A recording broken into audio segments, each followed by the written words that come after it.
Manakala di kawasan Semenanjung ini, fenomena ini hanya kelihatan ketika fasa gerhana maksimum saja, sehingga fasa gerhana penumbra berakhir pukul 9.50.08 saat malam. Jadi malam ni kita nak menengok apakah sebenarnya yang dimaksudkan sebagai gerhana, dan mengapakah fenomena gerhana ini mendapat tempat yang istimewa di dalam Islam. Pertama, kita melihat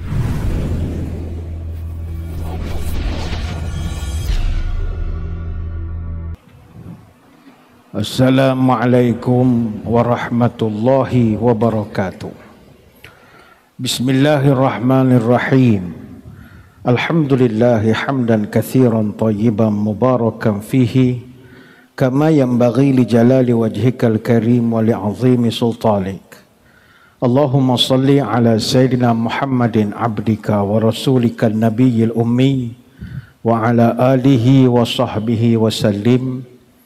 Nawaitu ta'alluma wa ta'lim wa tazakkura wa tazkir wal naf'a wal intifa' wal ifadah wal istifadah wal hatha ala tamassuki bi kitabillah wa sunnati rasulih wa du'a ila al huda wa dalalah ala al khair ibtigha'a wajhillah wa mardatihi wa qurbihi wa thawabihi lillahi ta'ala. Allahumma raddina bi qada'ik wasabirna ala balaika wa auzi'na syukra ni'maika. Ya Allah, jadikan kami redha menerima takdirmu, jadikan kami sabar menerima ujianmu, dan bimbinglah kami untuk sentiasa syukur kepada nikmatmu. Yang dihormati para pegawai, sukarelawan dan ahli jawatan kuasa Masjid Negeri Sultan Ahmad I Kuantan, tuan-tuan guru, para alim ulama, para habaib, muslimin, muslimat, hadirin hadirat, tuan-tuan, puan-puan, moga-moga dirahmati Allah sekalian.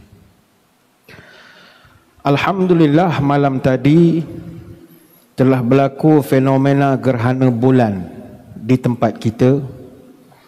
Bulan purnama yang sepatutnya cerah dan bersinar mengambang kelihatan gelap sebahagian daripada permukaannya dek kerana bayang-bayang bumi. Fenomena ini bukan sekadar di negara kita, bahkan secara keseluruhannya di Asia, Australia, di Amerika Utara, Amerika Selatan dan sebahagian daripada utara dan timur Eropah. Cuma bagi kita di Kuantan ini hanya dapat tengok sebahagian saja daripada fasa akhir gerhana bulan, sebab proses itu dah pun memula sebelum maghrib lagi, dan bulan masih baru terbit dan rendah lagi di kaki langit sebelah timur.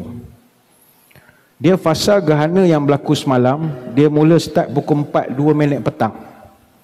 Fasa gerhana penumbra bermula 4.02 petang, maknanya bulan mula masuk ke dalam penumbra.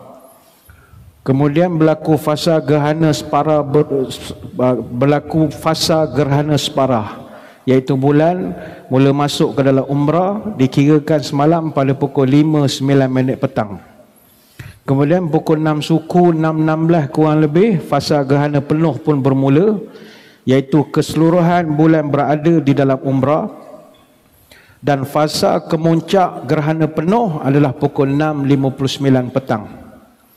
Dan fasa gerhana penuh tamat, mana sebahagian bulan mula keluar daripada umbra, direkodkan semalam 7.41 malam. Fasa gerhana separa tamat, mana keseluruhan bulan keluar daripada umbra pukul 8.49 malam. Dan fasa gerhana penumbra tamat pukul 9.56 malam. Jadi total durationnya gerhana penuh 85 minit kurang lebih. Jadi memang kita tak berapa nampak sangat gerhana bulan semalam. Dia memang musim ni, memang bulan tak berapa nak nampak, tepi jalan pun tak nampak, atas jambatan dia tak berapa sangat nampak bulan musim-musim ini. Dia fenomena gerhana bulan penuh pada hari semalam, 8 hari bulan November, berlaku 5.8 hari sebelum bulan berada pada kedudukan paling jauh dengan bumi. Nanti lebih kurang lagi 5.8 hari, bulan dengan bumi jaraknya, dengan bumi jarak paling jauh lah 404,923 km. Begitu jauh dengan bumi. Macam sekarang biasanya jarak bumi dengan bulan 384,403 km. Jadi lebih kurang dalam seminggu ni dia akan jarak dengan bumi. Jadi fenomena ini kita memang tak dapat tengoklah secara keseluruhan di Malaysia pada pulaan fasa gerhana penumbra dan separa, sebab bulan masih berada di bawah ufuk, dan masyarakat di Malaysia khususnya berpeluang untuk menyaksikan fenomena ini apabila bulan mula terbit di ufuk timur ketika dia mula mengalami fasa gerhana penuh, khususnya bagi penduduk di Sabah dan Sarawak. Manakala di kawasan Semenanjung ini, fenomena ini hanya kelihatan ketika fasa gerhana maksimum saja, sehingga fasa gerhana penumbra berakhir pukul 9.50.08 saat malam. Jadi malam ni kita nak menengok apakah sebenarnya yang dimaksudkan sebagai gerhana, dan mengapakah fenomena gerhana ini mendapat tempat yang istimewa di dalam Islam. Pertama, kita melihat apa makna perkataan gerhana. Gerhana ini diasal daripada bahasa Sanskrit. Kalau dalam bahasa Sanskrit dia ada sebut perkataan Surya Grahana. Perkataan Grahana itu maknanya gerhana. Surya Grahana ataupun Surya Grahanam maknanya gerhana matahari. Ada juga disebut sebagai Chandra Grahana ataupun Chandra Grahanam, itu maknanya gerhana bulan. Dan untuk tahun 2022 ini kita telah mengalami campur malam tadi 4 kali gerhana. Saya ingat yang lagi 3 kita tak tahu cerita pun, tak sedar pun. Ini 4 kali kita gerhana. Pertama kita gerhana pada 30 hari bulan April tahun ini, iaitu gerhana matahari separuh. Kemudian 16 hari bulan Mei kita gerhana bulan penuh. Kemudian pada 25 Oktober kita gerhana matahari separuh. Dan malam tadi 8 November kita gerhana bulan penuh. Kepada tuan-tuan yang dapat berpeluang datang ke masjid, masjid negeri ke di mana-mana ke, dapat menunaikan solat sunat gerhana bulan, tahniah kita ucapkan. Sebab belum tentu akan datang, ada umur. Kerana next gerhana bulan penuh akan berlangsung atau berlaku pada 14 Mac tahun 2025, hari Jumaat. Jadi gerhana bulan penuh semalam kita panggil Central Lunar Eclipse, iaitu gerhana bulan yang berlaku bila cakra bulan melalui paksi bayang umbra bumi yang berada di tengah-tengah bayang umbra bumi. Jadi Central Lunar Eclipse ini adalah gerhana penuh yang mempunyai nilai magnitude umbra yang tinggi, tempoh yang panjang dan nilai gamma yang rendah. Magnitude umbra pada kali ini 1.3607 dan nilai gamma adalah 0.2570 dengan tempoh gerhana penuh maksimum selama 85.7 minit. Jadi ini fenomena yang istimewa. Apa erti gerhana dalam konteks sains? Gerhana ni fenomena yang terjadi apabila sebuah benda di angkasa bergerak ke dalam bayangan sebuah benda lain di angkasa, maka gerhana lah. Jadi dalam Islam fenomena gerhana ini diabadikan dengan disunatkan kita mendirikan solat gerhana. Selain itu, kalau kita rujuk di dalam teks-teks Al-Quran dan hadis, Nabi SAW banyak menceritakan tentang gerhana ini. Macam-macam hikmah yang boleh kita perolehi dengan adanya fenomena astrologi ini. Tapi gerhana ni tuan-tuan puan-puan, bila dia datang, dia akan menyebabkan berlaku 3 implikasi. Pertama, adanya ibadah yang disyariatkan untuk kita lakukan. Yang kedua, kita akan tengok banyak penemuan-penemuan sains. Dan yang ketiga, kita akan tengok banyaknya mitos, kepercayaan pelik, tahyul dan teori konspirasi yang dibawakan oleh sebahagian daripada masyarakat. Maka akan muncullah banyak kepercayaan-kepercayaan pelik, khususnya di kalangan kelompok pseudoscience, penggagum teori konspirasi mereka mempunyai pelbagai hipotesis yang pelik-pelik dikeluarkan berkaitan dengan gerhana ini. Ada teori-teori kesan gerhana ini khususnya di Eropah yang dikenali sebagai Transylvanian Hypothesis. Ada yang mengaitkan tahyul ini dengan kesuburan wanita. Ada yang dikaitkan disebabkan kitaran haid wanita yang lengkap adalah 28 hari. Padahal kitaran bulan adalah sebanyak 29.53 hari.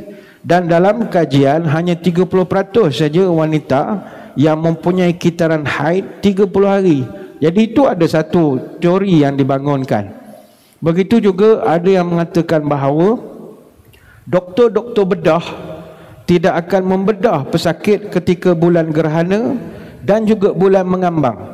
Kerana mereka mengatakan ini akan menyebabkan darah payah nak membeku, menyebabkan darah payah nak pendarahan payah nak dihentikan, dan akhirnya boleh menyebabkan kematian. Dan ini bukan sekadar teori biasa, dijadikan hansat dalam parlimen. Tahun 2009 ada seorang ahli politik British nama David Treddinick. Dia ni bekas ahli parlimen kawasan Bosworth di Leicestershire. Dia keluarkan kenyataan yang dijadikan hansat Parlimen United Kingdom pada 14 Oktober 2009. Dia mengatakan surgeons will not operate because blood clotting is not effective and the police have to put more people on the street. Katanya doktor tak akan melakukan pembedahan kerana darah akan jadi terlalu cair, dan polis pula terpaksa bekerja keras kerana ramai orang di luar akan menjadi ganas. Kalau ucapan ni diucapkan oleh orang yang entah berantah, kita tak pelik. Tapi ini orang-orang yang bercakap dalam parlimen. Ini golongan kita panggil pseudoscience, orang pengagum teori konspirasi.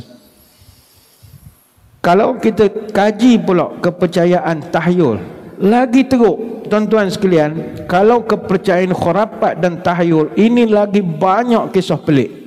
Dan ianya bukan sekadar kisah tahyul yang berlaku di kawasan Nusantara kita ini, tidak, sampai ke Eropah. Di kalangan masyarakat Inuit ini Arctic regions di Greenland, Canada, Alaska, mereka percaya bahawa gerhana berlaku kerana pergaduhan antara dewa matahari dengan dewa bulan. Dewa matahari nama Malina, dia merajuk lepas bergaduh dengan dewa bulan nama Enigan. Jadi gerhana berlaku bila dewa bulan nak kejar dewa matahari. Ini orang Eropah ini. Kalau belah kita tu memang banyaklah. Kalau di Vietnam, mereka percaya gerhana adalah disebabkan oleh katak gergasi yang makan matahari. Ini kalau gerhana matahari. Masyarakat Norse di Skandinavia dan juga Vikings of Northern Europe, mereka percaya gerhana berlaku kerana dua ekor serigala namanya Skoll dan juga Hati. Dua-dua ekor binatang ini dia makan matahari. Kepercayaan mereka. Di Korea Selatan, mereka percaya gerhana berlaku kerana ada anjing mistik namanya Bulgari ataupun Fire Dog, anjing api yang nak mencuri matahari. Kalau di sebelah Nusantara tak payah ceritalah, memang terlalu banyak perkara-perkara pelik yang kadang tak masuk akal. Sebagai contoh, bagi sebahagian masyarakat Jawa ni dululah, sekarang dah tak ada sangat dah. Gerhana ni kata mereka berpunca daripada Batara Kala yang juga dikenali sebagai Kala Rahu, Kala Rao. Jadi Batara Kala ni kata dia putera dewa tetapi dalam bentuk raksasa. Dia jadi raksasa sebab kena sumpahan. Dalam mitologi Jawa dikisahkan Batara Kala ni berdendam dengan Batara Surya, mana dewa matahari, dan Batara Soma, dewa bulan. Batara Kala ini dimurkai sebab tak sabar nak jadi dewa. Lalu dia telah minum Tita Amerta, iaitu sejenis air untuk immortal ataupun untuk jadi kekal abadi. Baru minum seteguk, penyamarannya telah diketahui oleh Surya, Soma dan Dewi Ratih, yang kemudian telah melaporkannya kepada Dewa Wisnu. Dewa Wisnu ini dewa yang tertinggi sekali. Akibatnya Batara Kala marah, dia terus kejar Batara Surya dan juga Batara Soma. Maka dikatakan setiap kali tertangkap, Batara Kala akan makan mereka sehingga langit jadi gelap gelita. Jadi Batara Kala ini diwujudkan dalam bentuk raksasa yang hanya memiliki kepala sampai leher, sebab Dewa Wisnu pernah tebas leher Kala ini dengan senjata cakra dia. Sebab itu gerhana jarang berlaku lama. Matahari atau bulan yang ditelan oleh Kala akan keluar lagi melalui leher bawah yang sudah pun dipotong. Dan dikisahkan juga dalam mitologi Jawa, bahagian setengah leher ke bawah Kala ini, Batara Kala, dia akan berubah menjadi lesung. Lesung tempat kita menumbuk padi itu. Maka sebab itu ada satu tradisi, setiap kali berlaku gerhana, maka orang kampung beramai-ramai pukul lesung, tumbuk lesung, dan juga akan buat bising dengan macam-macam cara supaya Batara Kala muntahkan kembali matahari ataupun bulan yang dia makan tadi. Ini yang saya sebutkan tadi, khurafat, tahyul. Tapi benda ni dulu. Sebab itu Islam datang, dia nak membetulkan balik.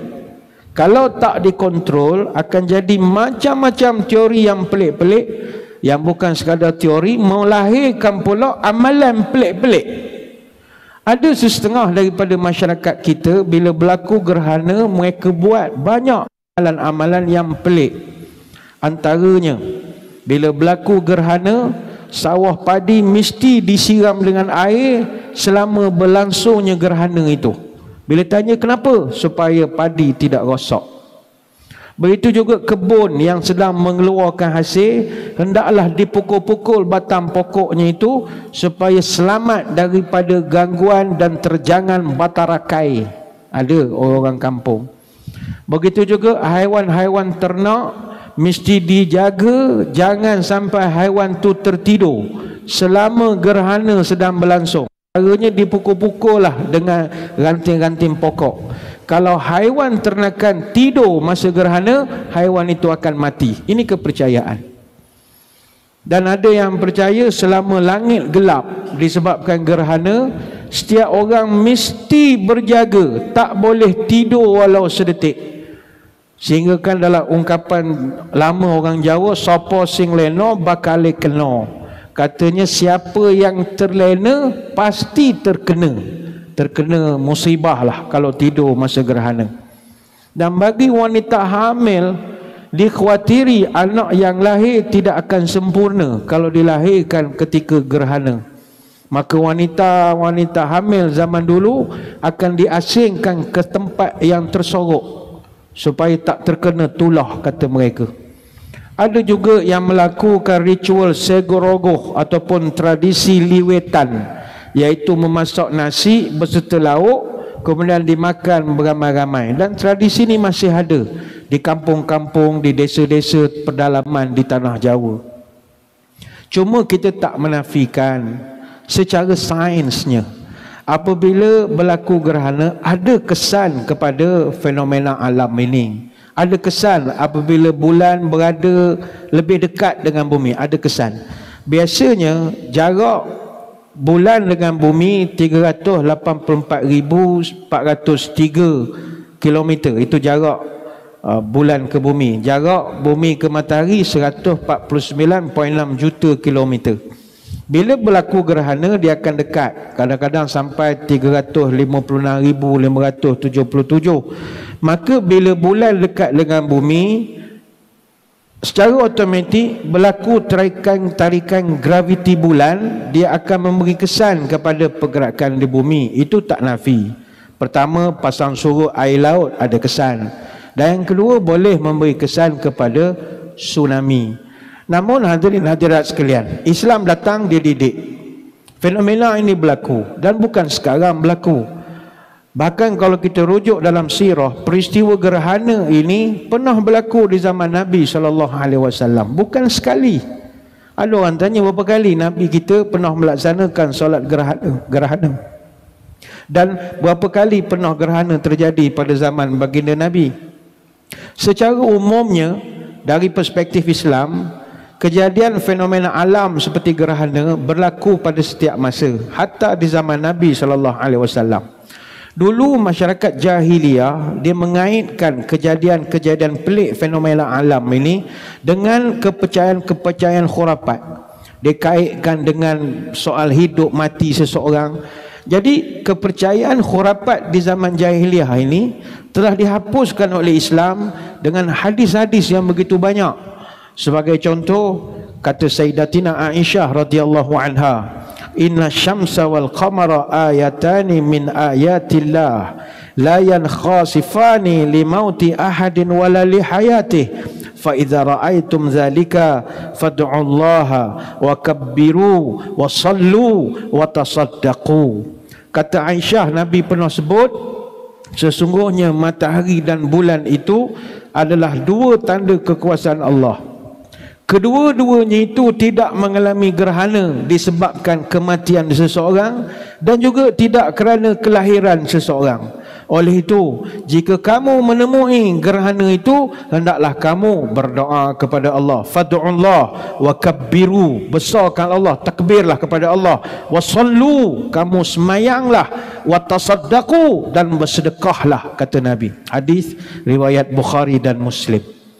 Dalam hadis yang lain disebutkan kasafati syamsu ala ahdi Rasulillah sallallahu alaihi wasallam yaumi mata Ibrahim faqala an-nasu kasafati syamsu li mauti Ibrahim. Pernah di masa zaman Nabi dulu terjadi gerhana matahari ketika sama dengan hari kematian anak anda Nabi yang namanya Ibrahim. Jadi orang ramai ketika itu pun bercakap-cakap. Ada yang mengatakan bahawa muncul gerhana inilah jadi penyebab kepada meninggalnya anak Nabi kita nama Ibrahim. Bila cerita ni sampai ke telinga Nabi, maka kata Nabi, inna syamsa wal qamar la yankasifani li mauti ahadin wala li hayatih fa idza ra'aitum fasallu wad'ullah. Kata Nabi, tak, gerhana matahari, gerhana bulan tidak berlaku disebabkan kematian seseorang atau kelahiran seseorang. Kalau kamu melihat gerhana, semayanglah dan berdoalah, kata Nabi. Hadis riwayat Bukhari. Maka hadirin hadirat sekalian, selama Nabi SAW hidup, berdasarkan kajian yang dibuat, setidak-tidaknya berlaku 8 kali gerhana di zaman Nabi dengan macam-macam jenis gerhana yang berbeza-beza. Kalau diperincikan, kata setengah pengkaji, 3 kali gerhana matahari, 5 kali gerhana bulan. Jadi total 8 kali gerhana. Tetapi kalau merujuk kepada riwayat-riwayat, kita hanya temui bahawa Nabi SAW melakukan solat gerhana matahari sekali dan solat gerhana bulan sekali saja. Berdasarkan sirah. Bilakah berlaku gerhana di zaman Nabi? Pertama, gerhana bulan yang berlaku, ini ahli falak dah tolong kirakan. Gerhana bulan zaman Nabi berlaku pada 20 November tahun 625 Masihi. Inilah awal mula solat gerhana pada zaman Nabi. Dan tarikhnya itu bertepatan dengan 10 ataupun 11 Jamadil Akhir tahun keempat Hijrah. Kata Aisyah radhiyallahu anha, jaharan Nabi sallallahu alaihi wasallam fi salatil khusufi bi qiraatihi.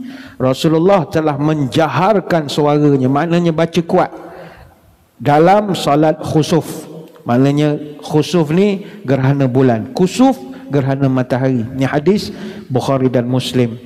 Gerhana yang kedua berlaku pada bulan Mei, 17 Mei tahun 626, dan ianya juga kata para pengkaji adalah gerhana bulan. Gerhana bulan ini terjadi pada waktu subuh tanggal 17 Mei tahun 626, dan kalau kita convert pakai falak, tarikh itu bersamaan hari Sabtu 22 Zulhijjah tahun 4 Hijrah. Menurut ahli-ahli falak, gerhana bulan itu terjadi hanya separuh saja, sebahagian, partial dia panggil, menjelang waktu subuh sampailah habis waktu subuh. Jadi itu waktu yang kedua. Yang ketiga, kata para ulama dan pengkaji, berlaku gerhana matahari mini sikit saja pada 21 April tahun 627 Masihi. Gerhana ini kata ahli falak bertepatan dengan 26 Zulqa'dah tahun ke-5 Hijrah. Namun dikatakan ianya sangat kecil dan mungkin tak terasa sangat kerana persentage piring matahari yang tertutup di bulan tu hanyalah dalam 2% saja. Walaupun gerhana ini durationnya hampir 32 minit 4 saat, tapi tidak terasa. Maka oleh sebab itu kita tidak temui apa-apa riwayat pada tahun itu Nabi SAW melaksanakan solat gerhana, sebab terlalu partial, sebahagian saja, lebih kurang dalam 2% saja. Tu yang ketiga. Yang keempat, gerhana yang berlaku pada 25 Mac tahun 628 Masihi, iaitu gerhana bulan sebahagian, partial, yang berdurasi selama 2 jam 7 minit 1 saat. Kalau kita convert, diperkirakan jatuh pada hari Selasa 10 Zulqa'dah tahun ke-6 Hijrah. Itu yang keempat.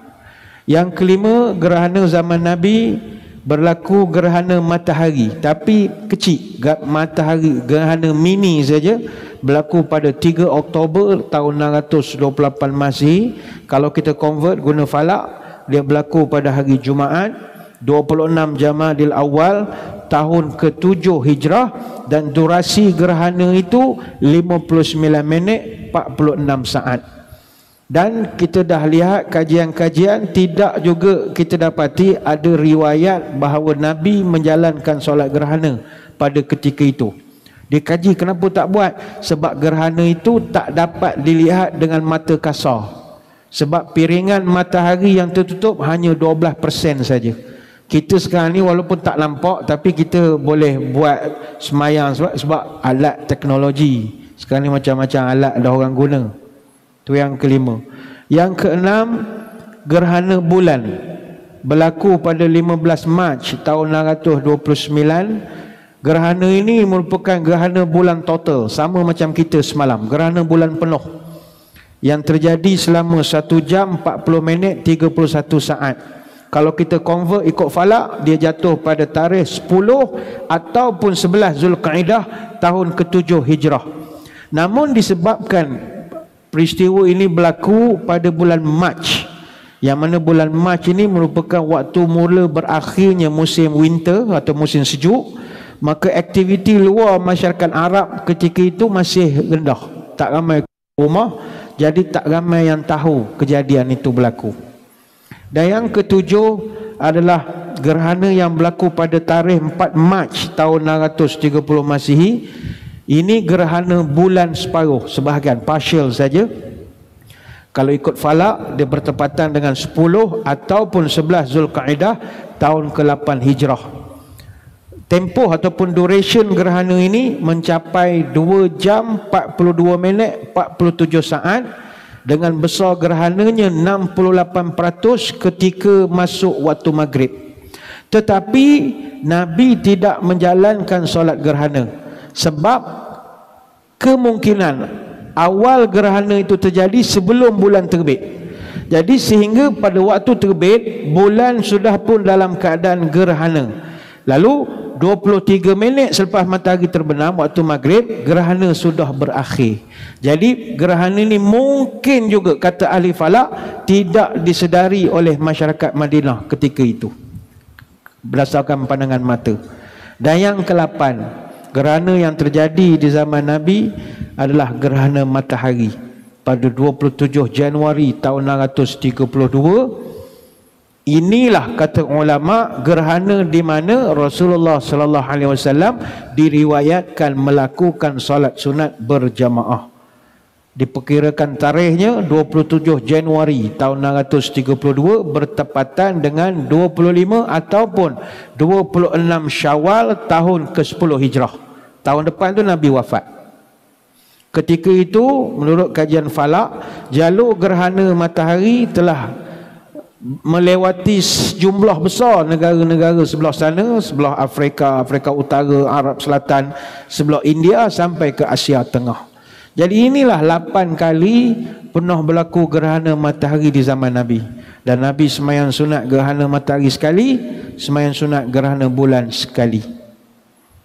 Apa pelajaran yang Nabi nak bagi kepada kita daripada fenomena gerhana ini? Pelajaran untuk kita, tuan-tuan, alam ini dia taat sangat ikut perintah Allah. Matahari, bulan taat betul. Tak pernah seletik pun mereka cuba nak engkau Allah. Allah suruh dia putar je. Tak ada pernah minta rehat kedok. Dia bergerak. Maka malulah kita. Bulan, matahari lebih besar daripada manusia, tapi mereka taat kepada Allah. Tetapi manusia, perintah Allah satu, dia tak embuh nak buat. Sebab itu gerhana matahari, pelajaran pertama, dia adalah bukti bahawa sesuatu yang berlaku tu semuanya di bawah kekuasaan Allah. Matahari dan bulan adalah makhluk ciptaan Allah yang sangat taat, yang sampai sekarang kedua-dua makhluk ini tunduk, sujud kepada perintah Allah, bergerak pada paksinya dan memusing pada garis edarnya. Tak pernah absent. Taat dia kepada Allah. Sebab itu dalam Quran ada 10 ayat lebih yang menerangkan tentang matahari dan bulan. Surah Ar-Ra'd ayat kedua, Surah Ibrahim ayat 33, Surah An-Nahl ayat 12, Surah Al-Anbiya ayat 33, Surah Al-Ankabut ayat 61, Surah Luqman ayat 29, dan banyak lagi surah-surah yang lain. Malah Allah Ta'ala menerangkan bagaimana alam ini tunduk kepada dia. Dia yang menjadikan alam ini dalam keadaan teratur, tersusun, dan tidak pernah berlaku kerosakan. Allah uruskan alam ni zero defect, perfect. Tuan-tuan, mungkin di sini tuan-tuan ada yang kerja dengan kilang, kerja industri. Kita kalau kilang ini zero defect, dia nak sempurna 100%, tapi takkan dapat. Nak buat produk ke apa, takkan sempurna. Macam kami minggu lepas, pihak Sirim QAS datang, Sirim International datang audit masjid, tengok macam mana kita ngurus ni. Tak ada kesempurnaan. Oh, ni kena tambah baik, ini ada kurang, oh, ini salah besar, ini salah kecil, macam-macam. Tak ada sempurna. Allah Ta'ala perfect. Saya pernah berceramah di PGM. PGM ini Pro 2 Global Manufacturing Sdn Bhd. Buat Pro 2 di Sungai Choh, di Rawang. Pro 2 Global Manufacturing ni dia yang buat kereta hak tuan-tuan pakai lah, Kancil, Rosa, Kembara, Kenari, Kelisa, apa King, Myvi, Viva, Alza, Beza, Azia, Arus, Ativa, macam-macam lagi lah. Di Pro 2 tuan-tuan, di kilang PGM ni, dia orang punya kualiti tinggi. Sebab itu kalau tuan-tuan travel ke Hulu Kilik, jarang nampak kereta Pro 2 rosak tepi jalan. Jarang. Yang brand lain banyak. Brand lain adalah tersadai tepi jalan, kena tolak, kena tow truck, macam-macam. Pro 2 tak ada. Kalau dia tersadai pun sebab dia berlanggar, rosak jarang. Sebab di Pro 2 PGM mereka dapat nilai purata DPU, defect per unit, untuk PGM 0.1. Maknanya satu kecacatan untuk setiap 10 kenderaan yang dia siap pasang. Kualiti dia tinggi. 10 kereta, satu je ada kecacatan. Saya tanya, hebat betul PGM ini. What's next? Lepas ni nak apa lagi indikator? Dia kata kami nak lawan kilang di Jepun. Kenapa? Kilang-kilang Toyota di Jepun, diorang 0.01 DPU. Maknanya defect per unit dia satu kecacatan dalam 100 unit kenderaan. Jepun yang begitu disiplin dan sebagainya lagi, macam mana teliti pun akan ada defect juga. Adalah satu kecacatan. Tapi daripada 100 buah yang dia buat, Pro 2 10 kenderaan, satu okey lah, okey. Takut kilang hak kita ni kan 10 kereta 6 tak betul. Nah, itu memang teruk betul lah. Manusia macam mana perfect, pasti ada kesilapan. Tapi Allah Ta'ala, tengok macam mana Allah buatkan aturan kedudukan matahari dan juga peredaran bulan, yang natijahnya pertukaran malam dan siang dalam keadaan sistematik dan sangat teratur. Wasyamsu tajri li mustaqarril laha dzalika taqdirul azizil alim wal qamara qaddarnahu manazila hatta adakal urjunil qadim la syamsu yanbaghi laha an tudrikal qamar walal lailu sabiqun nahar wa kullun fi falakin yasbahun. Dan sebahagian daripada kekuasaanku adalah matahari, ia kelihatan beredar ke tempat yang ditetapkan baginya, dan ia adalah urusan Allah yang maha kuasa lagi maha mengetahui. Dan bulan kami uruskan dia beredar melalui beberapa peringkat, sehingga di akhir peredarannya kelihatan kembalilah pula pada tempat awalnya berbentuk melengkung seperti tandan yang kering.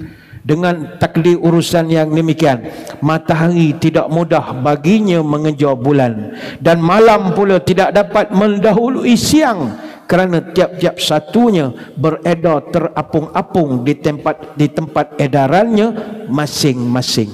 Ini surah Yasin ayat 38 sampai 40. Tapi dalam teratur itu sekali dibuatkan gerhana, sebagai nak menunjukkan bahawa benda ini bukannya sistem secara automatik, aku yang menentukan. Pup, dia jadi gerhana. Jadi itu yang pertama, kuasa Allah. Yang kedua, gerhana ini dia tak ada kena-mengena dengan kiamat. Dia tak ada kena-mengena dengan Imam Mahdi, tak ada kena-mengena. Tuan-tuan yang datang mengaji di masjid negeri, kita dah ajar tanda besar kiamat dan sebagainya. Tak mana kiamat itu kena mengena dengan gerhana? Ada dengar ataupun tidak? Kita tidak huraikan. Adalah netizen yang rajin-rajin menulis dalam Facebook dan sebagainya menggunakan hadis-hadis untuk mengaitkan gerhana dengan kiamat. Contohnya mereka guna hadis tu sahih tapi pemahamannya salah. Contoh dia gunakan hadis Huzaifah bin Asid radhiyallahu anhu. Nabi sebut inna sa'ata lan taquma hatta taraw 10 ayatin. Fadzakara minha wa salasatu khusufin, khasfun bil masyriq wa khasfun bil maghrib wa khasfun bi jaziratil Arab. Mereka gunakan hadis ini. Ini hadis betul, hadis sahih Muslim dalam kitab Al-Fitan wa Asyratus Sa'ah. Dalam hadis itu Nabi sebut sesungguhnya kiamat tak akan berlaku sehingga kamu melihat 10 tanda. Dan antaranya 3 gerhana. Dia terjemahkan khusuf tu gerhana, iaitu gerhana di timur, gerhana di sebelah gerhana sebelah timur, gerhana sebelah barat, dan gerhana di jazirah Arab. Kita nak menerangkan dalam hadis itu Nabi sebut al-khasaf. Khasaf ini dalam Tartibul Qamus Al-Muhit, khasaf ni maknanya penenggelaman, tenggelam. Dia bukannya gerhana. Khusuf lain, tenggelam lain. Dalam Quran surah Al-Qasas ayat 81 Allah Ta'ala sebut fa khasafna bihi wa bidarihil ard, maka aku belamkan Qarun dengan rumah-rumahnya ke dalam bumi. Surah Al-Qasas ayat 81. Sebab itu kalimat khasaf itu bukan makna gerhana. Khasaf ini penenggelaman. Kalau kita tengok dalam Quran, 7 surah Al-Quran ada 8 kali Allah Ta'ala ulang perkataan khasaf.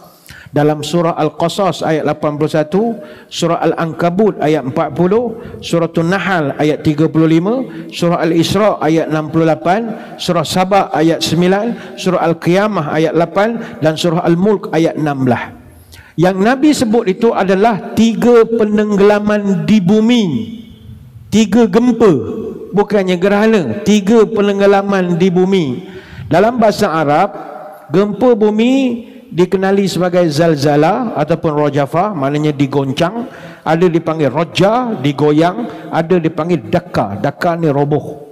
Jadi secara teologis normatifnya berdasarkan Al-Quran, 4 kalimat itu duduk dalam 7 ayat Quran yang membicarakan soal gempa bumi, bukannya soal gerhana.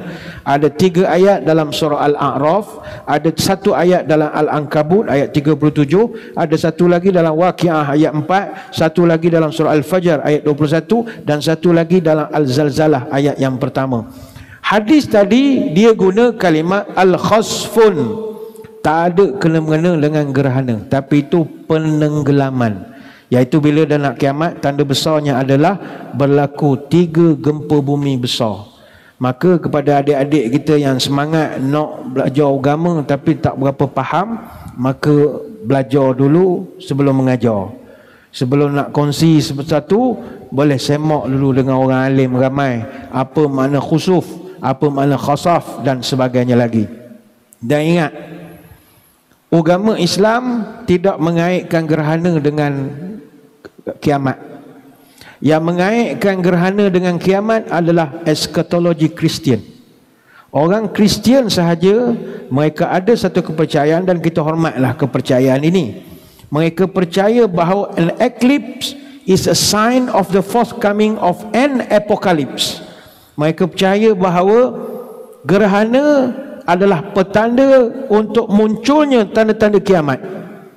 Kalau kita rujuk dalam kitab Bible, dalam surah Joel chapter 2 verse 31, the sun will turn to darkness and the moon to blood before the great and dreadful day of the Lord comes.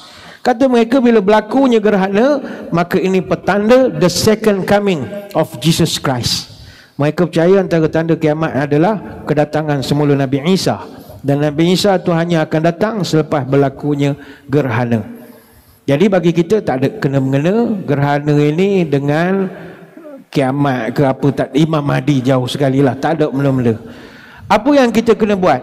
Pertama yang Nabi ajar, banyakkan zikir, istighfar, takbir, sedekah dan ibadah-ibadah yang lain. Kata Aisyah, Nabi pesan, inna syamsa wal qamar ayatani min ayatillah la yatakhasifani li mauti ahadin wala li hayatih fa idza ra'aitum dzalika fad'ullaha wa kabbiru wa sallu wa tasaddaqu. Matahari dan bulan adalah kekuasaan Allah.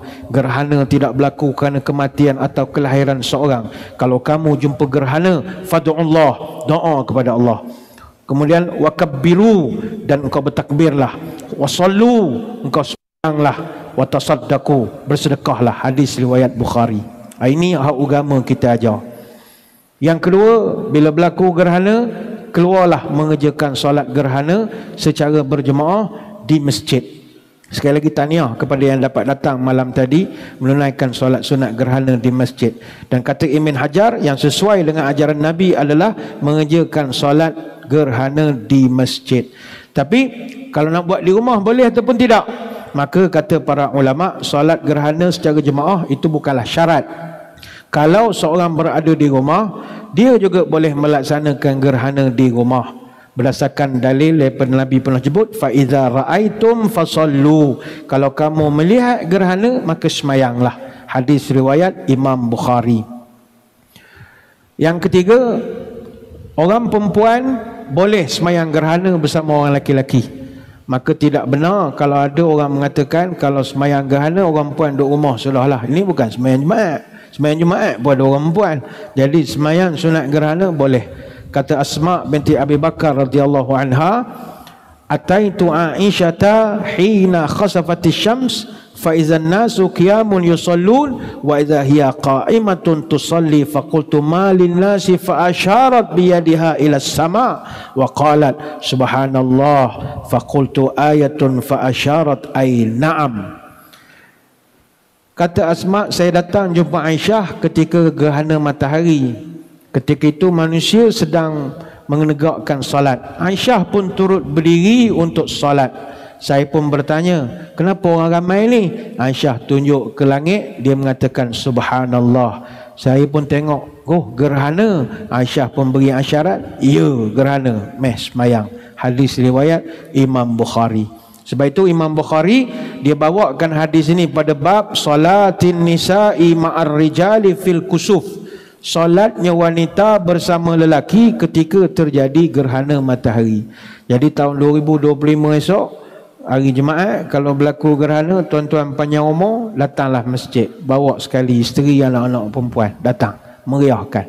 Itu yang ketiga. Yang keempat, bagi seorang Bilal yang bertugas, hendaklah dia menyeru jemaah untuk semayang dengan menyebut as-salatu jami'ah. Tidak ada azan, tidak ada qamat. Malam tadi adalah dengar beberapa surah terbabas sikit, dia terqamat. Allah Akbar, Allah Akbar. Benda tak boleh nak marah, jarang-jarang berlaku.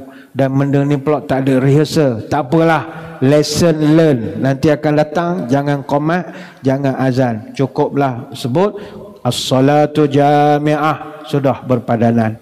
Yang kelima, hendaklah selepas solat gerhana diadakan khutbah. Sebagaimana kata Imam Asy-Syafi'i, Ishaq dan ramai para sahabat, kita boleh rujuk dalam Sahih Fiqh Sunnah berdasarkan hadis daripada Aisyah, khasafatis syamsu ala ahdi Rasulillah faqama fasalla Rasulullah bin nasi fa atala al-qiyam. Gerhana pernah terjadi zaman Nabi. Nabi bangun jadi imam, Nabi panjangkan bacaan, summa raka'a fa atala ruku', kemudian Nabi ruku', Nabi panjangkan ruku', summa qama fa atala al-qiyam, dia berdiri, dia lamakan berdiri, wa huwa dunal qiyamil awal, namun lebih singkat dari berdiri yang sebelumnya. Summa raka'a fa atala ruku' wa huwa dunal ruku' awal, summa sajada fa atala sujud. Kemudian Nabi rukuk kembali, Nabi panjangkan rukuk namun lebih pendek daripada rukuk yang sebelum. Kemudian Nabi sujud, Nabi panjangkan sujud. Summa fa'ala fi raka'atil ukhra mithla ma fa'ala fi raka'atil ula, summa sarafa wa qa'in jalat syams fa khataba an-nas fahamidallah wa ansa alaihi. Kemudian pada rakaat berikutnya Nabi semayang lagi seperti rakaat pertama. Selepas itu Nabi beranjak, lepas daripada semayang, Nabi matahari masa itu dah mula nampak. Selepas itu Nabi pun berkhutbah di hadapan ramai orang. Nabi pun memuji, menyanjung Allah. Kemudian Nabi pun bersabda, inna syamsa wal qamara ayatan, sampai habis hadis yang kita bacakan di awal tadi. Maka kalau ada rezeki kita berjumpa dengan gerhana akan datang, ambillah peluang, lakukanlah perkara-perkara yang diajarkan oleh Nabi SAW. Berlepas dirilah daripada kelompok teori konspirasi apa semua, geng-geng ni yang banyak mengkaji tapi datang masjidnya tidak juga. Datang masjid tu yang mustahak pada sibuk mengkaji bila kiamat bagainya. Jadi datanglah ke masjid untuk beribadah. Sekadar itulah kesempatan pembicaraan kita berkenaan tajuk gerhana pada malam ini. Terima kasih atas kehadiran. Mohon maaf sebarang kekurangan. Moga-moga bertemu pada lain-lain kesempatan. Sebelum berpisah, mari kita menadah tangan berdoa. Moga majlis diberkati ilahi. A'udzubillahi minasyaitonirrajim. Bismillahirrahmanirrahim. Allahumma salli wa sallim ala sayyidina Muhammadin salatan tukhrijuna biha min zulumatil wahmi. Allahumma tawil umurana wa sahih ajsadana wa nawir qulubana wa thabit imanana wa ahsin a'malana wa wasi' arzaqana wa ilal khairi qaribna wa li syarri ab'idna wa qdi hawaijana fid dini wad dunya wal akhirah innaka ala kulli syai'in qadir.